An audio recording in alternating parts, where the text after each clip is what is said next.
السلام علیکم جی، کیسے ہیں آپ سب؟ خیر وفیت سے ہیں؟ اللہ تعالیٰ آپ کو اپنی حفظ و امان میں رکھے۔ درود پاک پڑھ لیتے ہیں۔ اللہم صلی وسلم وبارک علی نبینا محمد۔ آج آپ سنیں گے موت کے وقت مسلمان ہونے والا یہودی، انصاف پسند عیسائی علماء کا اعتراف، شاہی حبشہ نجاشی رضی اللہ عنہ اور حضرت سلیمان فارسی رضی اللہ عنہ اور روم کا بادشاہ ہرقل، اس کے بارے میں بات کروں۔ آپ ویڈیو دیکھ رہے ہیں، یہ سعودی عرب الخبر راشد مول کی ہے، انٹرس ہے یہ۔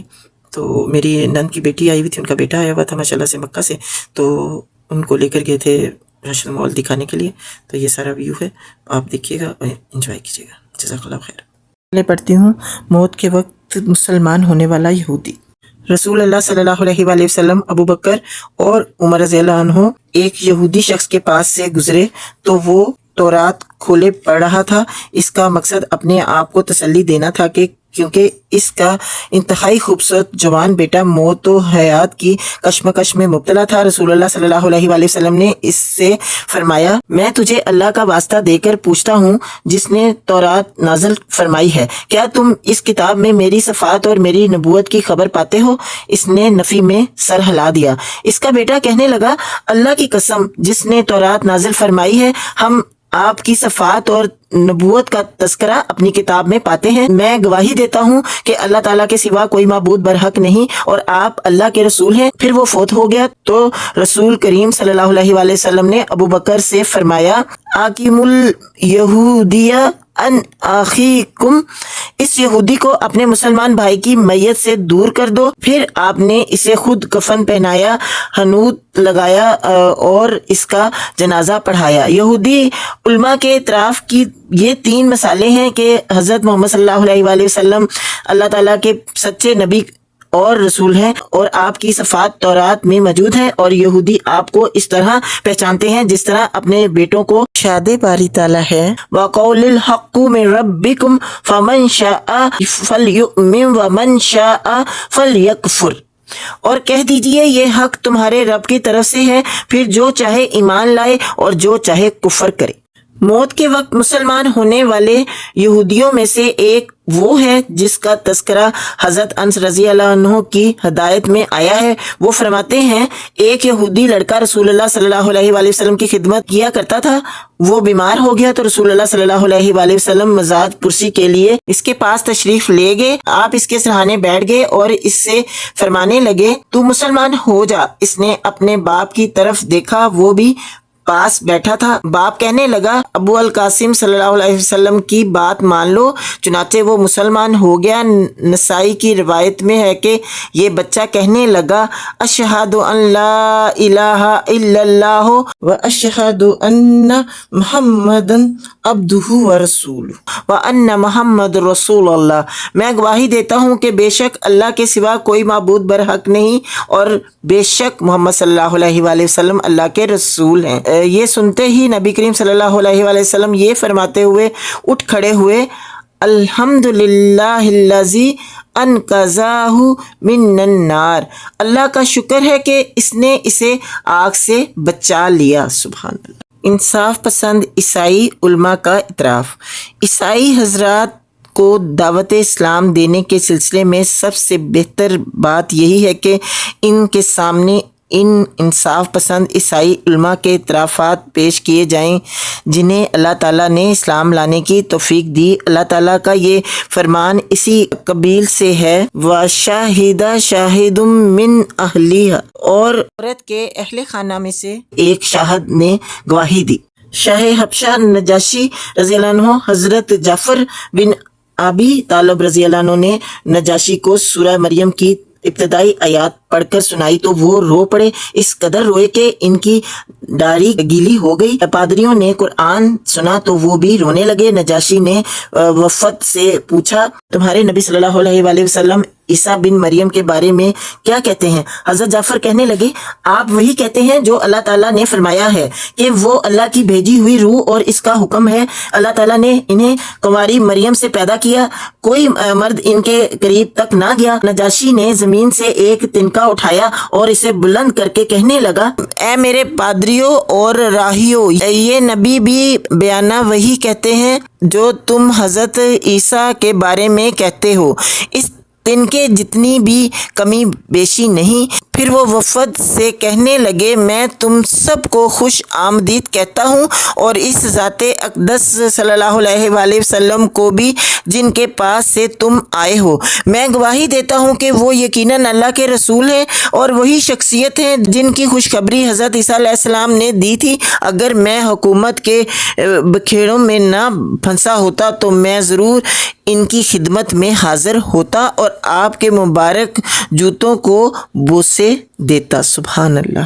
حضرت سلمان فارسی رضی اللہ عنہ۔ حضرت سلمان فارسی رضی اللہ عنہ کا قصہ مشہور ہے۔ انہوں نے بہت سے عیسائی علماء کے ساتھ عرصہ دراز گزارا، آخر وہ اموریہ کے سب سے بڑے عالم کے پاس رہنے لگے۔ جب اس عالم پر نزا کا عالم طاری ہوا تو اس نے حضرت سلیمان کو وصیت کی نبی آخر الزمان کے مکہ میں مبعوث ہونے کا زمانہ قریب آ چکا ہے، وہ وہاں سے ہجرت کر کے ایک ایسے شہر میں آئیں گے جو پتھریلے میدانوں کے درمیان واقع ہے۔ اس شہر کی زمین شریلی سی ہوگی مگر کھجور کے درخت کثرت سے ہوں گے۔ اس نبی میں بہت سی علامات نبوت ہوگی جو مخفی نہ ہوں گی۔ ان کے کندھوں کے درمیان ختم النبوت ہوگی، وہ ہدیہ کھائیں گے، صدقہ نہیں کھائیں گے۔ اگر تم اس علاقے تک پہنچ سکو تو یہ تمہاری خوش نصیبی ہوگی کیونکہ ان کی بعثت کا وقت آ چکا ہے۔ حضرت سلمان بڑا طویل اور پرسویت سفر طے کر کے یثرب پہنچ گئے اور انہوں نے آپ کی ذات مقدس میں وہ تمام نشانیاں دیکھ لیں جو استاذ گرامی نے بیان کی تھیں۔ پس وہ مسلمان ہو گئے رضی اللہ عنہ۔ روم کا بادشاہ ہرکل کا حضرت ابو سفیان رضی اللہ عنہ سے طویل مکالمہ ہوا جو ان لفظوں پر ختم ہوا میں نے تم سے پوچھا تھا کیا وہ بدعہدی کرتے ہیں؟ تم نے کہا تھا نہیں، یاد رکھ رسول ایسے ہی ہوتے ہیں، وہ بدعہدی نہیں کرتے۔ میں نے تم سے پوچھا تھا وہ تمہیں کس کا حکم دیتے ہیں؟ تم نے کہا تھا وہ حکم دیتے ہیں کہ ایک اللہ کی عبادت کرو، اس کے ساتھ کسی کو شریک نہ ٹھہراؤ۔ وہ بتوں کی عبادت سے روکتے ہیں، نماز پڑھنے، سچ بولنے اور پاکیزگی اختیار کرنے کا حکم دیتے ہیں۔ سن لو، اگر تمہاری یہ باتیں سچی ہیں تو وہ لازماً اس زمین کا حکمران بنے گا جہاں اب میرے پاؤں ہیں۔ مجھے یہ تو علم تھا کہ وہ نبی آنے والا ہے مگر یہ علم نہ تھا کہ وہ تم میں سے ہوگا۔ چنانچہ اگر مجھے یقین ہوتا کہ میں آپ تک پہنچ سکوں گا تو میں آپ سے ملنے کے لیے ہر قسم کی مشقت اٹھاتا اور اگر میں آپ کے پاس ہوتا تو آپ کے پاؤں دھوتا۔ پھر ہرکل نے رومی درباروں سے کہا اے رومیوں، کیا تم کامیابی اور ہدایت حاصل کرنا چاہتے ہو اور کیا تم چاہتے ہو کہ تمہاری حکومت قائم رہے تو اس نبی کریم صلی اللہ علیہ وآلہ وسلم کی بیعت کر لو۔ لیکن ان ذریعے خیالات کے باوجود اس نے حکومت چھوڑنا گوارا نہ کی اور مسلمان نہیں ہوا۔ اس سے صاف پتہ چلتا ہے کہ اہل کتاب میں سے معتبر اور انصاف پسند اہل علم نے رسول اللہ صلی اللہ علیہ وآلہ وسلم کے حق میں یہ گواہی دی اور یہ کہا کہ آپ سچے رسول ہیں، لہٰذا اب اگر کوئی انکار کرتا ہے تو اس کے انکار سے رسول اللہ صلی اللہ علیہ وآلہ وسلم کی رسالت میں کوئی نقص واقع نہیں ہوتا۔ عیسائی علماء کثیر تعداد میں مسلمان ہوئے ہیں اور انہوں نے علانیہ گواہی دی ہے کہ رسول اللہ صلی اللہ علیہ وآلہ وسلم تمام بنی نوح انسان کی طرف اللہ تعالیٰ کے سچے پیغمبر ہیں۔ یہ اس لیے کہ بے شک ان اہل کتاب میں کچھ پڑے ہوئے عبادت کرنے والے، کچھ دنیا سے الگ تھلگ رہنے والے ہیں، اور یہ کہ وہ غرور نہیں کرتے۔ لہٰذا سب عیسائیوں کو چاہیے کہ وہ اپنے حق پرست علماء کا راستہ اختیار کرتے ہوئے اسلام قبول کریں اور رب العالمین کے اطاعت گزار بندے بن جائیں۔ انشاءاللہ آمین۔